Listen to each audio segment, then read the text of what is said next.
Welcome back to another episode of the Daily Flip podcast. I'm your host, Alex, and today we're going to be flipping through a story talking about DOGE and the potential approval that most people in the U.S. public are actually giving the organization. And of course, we will end today with our Daily Delight, a story meant to leave you feeling positive, ready to take on the day. But that's enough rambling from me. Let's jump into our daily debate. So far, has DOGE done a good job or a bad job? Throw it down there in the comment section. I want to hear what people have to say before you get biased by the article that we are about to read. So throw your opinion down there. Then let's actually jump into the article that comes from our friends over at the Daily Signal. Headline reads, "Wow, CNN Henry's Enton totally surprised that majority of Americans want Trump and DOGE to cut government." Now, what would be the initial thought when you hear something like that? Well, why would people want the government to be cut? I wonder if there's any particular reason. Maybe it's the fact that if the government spends less money, they have to tax us less. Oh my gosh. More money in people's pockets, less money going to the government and programs that you may not necessarily agree with. Why would that ever be popular? I wonder. I'm just a little curious. Is it something about possibly being able to send your kids to a better education because you're saving money on your taxes every single year?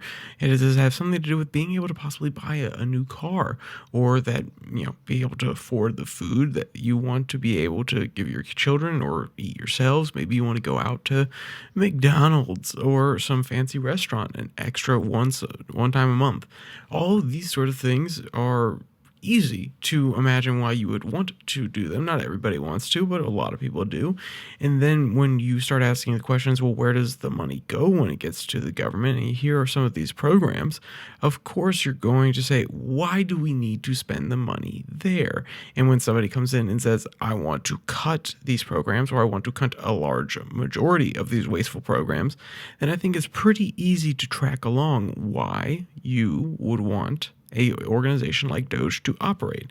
Then again, some people don't understand. Some people actually like government. Some people think government is a good thing overall. Maybe you think government's a good thing 40% of the time. Maybe you even think 45% of the time. But there are some people who think government is good 50, 55, 60, 65% of the time. So it's hard to imagine that there's an organization that's actually cutting the amount of spending that the government is doing and cutting into some of these different organizations and shutting them down, or at least limiting what they're able to do. They hear that and they don't necessarily think that's a good thing because they think government is inherently good. So that explains why this other perspective is out there and why it's shocking when they hear about polls that possibly say the government is a bad thing in most people's minds, and therefore when the government is being cut, it's a good thing. So let's actually go to one of the quotes here. Quote, "This, to me, was one of the more shocking figures that I saw. Made me go, whoa, wait a minute, hold on a second, whoa. Americans on Trump and DOGE efforts.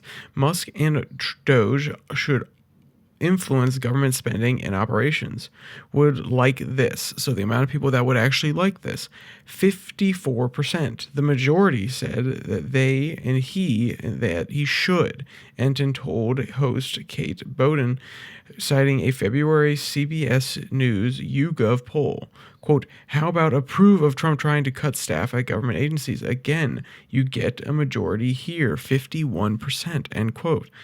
And let's be clear, that's not a staggering majority. We're not sitting at 60%, 80% of the population, but this probably falls mostly along party lines, more or less. I would expect, if it was actually party lines, I would expect it to be somewhere around, maybe 43, 44%, and maybe a little bit less, maybe 40.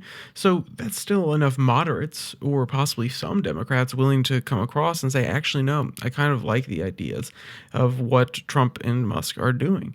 And I think it really is the simple explanation that I provided earlier. Are more tax dollars, or at least less of your money, going to leave your pocket? And is it possible that they're doing a good job on messaging? Yeah, probably. That's probably what it is. Now, CNN and all these other organizations are trying to push back. They're providing counter examples. I think there's a good one here that they mentioned here at the end of the article, because they are trying to cast all of these cuts to things that are necessary, that are really important programs. I want to actually read this here. Quote, and I think that's the reason why you don't see it when it comes to Musk and Doge. You see, in fact, that the majority believe he should have some influence because they believe the plurality believe that he is cutting wasteful spending, not necessary programs that Democrats are arguing. He said, once again, this is Enton. And then we go on to the final two paragraphs, which possibly elucidate the mentality of someone who is arguing that a lot of these programs are necessary. Quote, moreover, Texas Rep. Jasmine Crockett asserted in February that she does not believe there is substantial waste, fraud, and abuse in the federal government. CNN anchor Paula Brown said in February that her network confirmed DOGE had cut, quote, gender-affirming healthcare in Guatemala, teaching people in Kakistan to fight back against online trolls, voluntary male circumcisions in Mozambique, creating work opportunities for young LGBTQ plus people in Serbia.